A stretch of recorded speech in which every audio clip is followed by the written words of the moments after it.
আসসালামু আলাইকুম রহমতুল্লাহ। প্রিয় দিনী ভাই ও বোনেরা, আজকের বিষয় তাহাজ্জুদ নামাজের ফজিলত। রাত যখন গভীর হয়ে যায়, চারপাশের মানুষ যখন গভীর ঘুমে থাকে, তখন একজন মুমিন যদি ঘুম থেকে উঠে উজু করে আল্লাহর সামনে দাঁড়ায়, তখন সেই মুহূর্তটি কতটা মূল্যবান তা আমরা অনেক সময় উপলব্ধি করি না। আল্লাহ তাআলা কুরআনে তার প্রিয় বান্দাদের গুণ বর্ণনা করে বলেন, রাতে তারা সামান্য অংশ ঘুমাতো। সূরা আজ-জারিয়াত আয়াত নম্বর ৫১ ও ১৭। প্রিয় ভাই ও বোনেরা, তাহাজ্জুদ শুধু একটি নফল নামাজ নয়, এটি আল্লাহর সঙ্গে বান্দার একান্ত সম্পর্ক গড়ে তোলার একটি সুন্দর মাধ্যম।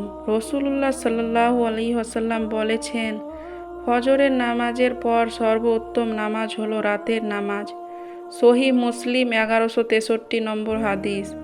ভাবুন তো, দিনের ব্যস্ততায় আমরা কত মানুষের সঙ্গে কথা বলি, কিন্তু রাতে যখন সবাই ঘুমিয়ে যায়, তখন আপনি আপনার রবের সঙ্গে একান্তভাবে কথা বলার সুযোগ পান। আপনার কষ্টের কথা বলুন, আপনার দুশ্চিন্তার কথা বলুন, আপনার পরিবারের জন্য দোয়া করুন, আপনার রিজিকের জন্য দোয়া করুন, আপনার গুনাহ মাফের জন্য দোয়া করে আল্লাহর কাছে কান্নাকাটি করুন। আল্লাহ তাআলা তার বান্দার দোয়া শুনতে ভালোবাসে।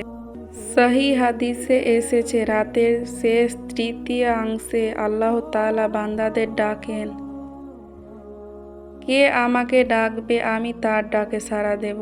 কে আমার কাছে চাইবে, আমি তাকে দেব। কে আমার কাছে ক্ষমা চাইবে, আমি তাকে ক্ষমা করব। সুবহানাল্লাহ। আমরা অনেক সময় মানুষের কাছে সাহায্য চাইতে লজ্জা পাই, কিন্তু আমাদের রব আমাদের ডাকছেন, চাও আমি দেব। তাহলে বলুন, আমরা কেন সেই মূল্যবান সময়টিকে ঘুমের মধ্যে কাটাবো? প্রিয় ভাই ও বোনেরা, তাহাজ্জুদ পড়ার জন্য সারা রাত জেগে থাকা জরুরি নয়। আপনি এশারের নামাজের পর ঘুমিয়ে পড়ুন, তারপর রাতের শেষ ভাগে ঘুম থেকে উঠে যতটুকু সম্ভব নামাজ পড়ুন। ২ রাকাত করে দিয়ে শুরু করতে পারেন। আজ যদি নিয়মিত না পারেন, তাহলে সপ্তাহে একদিন শুরু করুন, তারপর ধীরে ধীরে অভ্যাস তৈরি করুন। মনে রাখবেন, আল্লাহর কাছে সবচেয়ে প্রিয় আমল হলো যে আমল নিয়মিত করা হয়, তা যদি অল্প হয়। তাই তাহাজ্জুদ পড়ে বড় কিছু চাওয়ার জন্য শুধু অপেক্ষা করবেন না, বরং আল্লাহর নৈকট্য পাওয়ার জন্য তাহাজ্জুদ পড়ুন। হয়তো আপনার জীবনে এমন কোনো সমস্যা আছে যার সমাধান আপনি কোথাও খুঁজে পাচ্ছেন না। একবার রাতে নীরবতায় উজু করে দাঁড়ান, ২ রাকাত নামাজ পড়ুন, সিজদায় গিয়ে নিজের ভাষায় বলুন, হে আল্লাহ, আমি দুর্বল, আপনি শক্তিশালী, আমি অসহায়, আপনি আমার সাহায্যকারী। আমার গুনাহগুলো ক্ষমা করুন, আমার দুশ্চিন্তা দূর করুন এবং আমার জন্য উত্তম ফয়সালা দান করুন।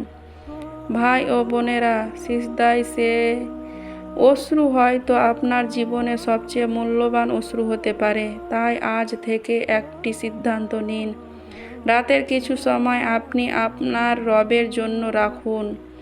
দুনিয়ার জন্য আমরা অনেক সময় দিই, মোবাইলের জন্য অনেক সময় দিই, কথাবার্তার জন্য অনেক সময় দিই। চলুন একবার আল্লাহর জন্য কিছু সময় রাখি। আল্লাহ তাআলা আমাদের সবাইকে তাহাজ্জুদ নামাজ আদায় করার তৌফিক দান করুন, আমাদের দোয়া কবুল করুন, আমাদের গুনাহ ক্ষমা করুন এবং আমাদেরকে প্রিয় বান্দাদের অন্তর্ভুক্ত করুন। ইয়া রব্বুল আলামিন।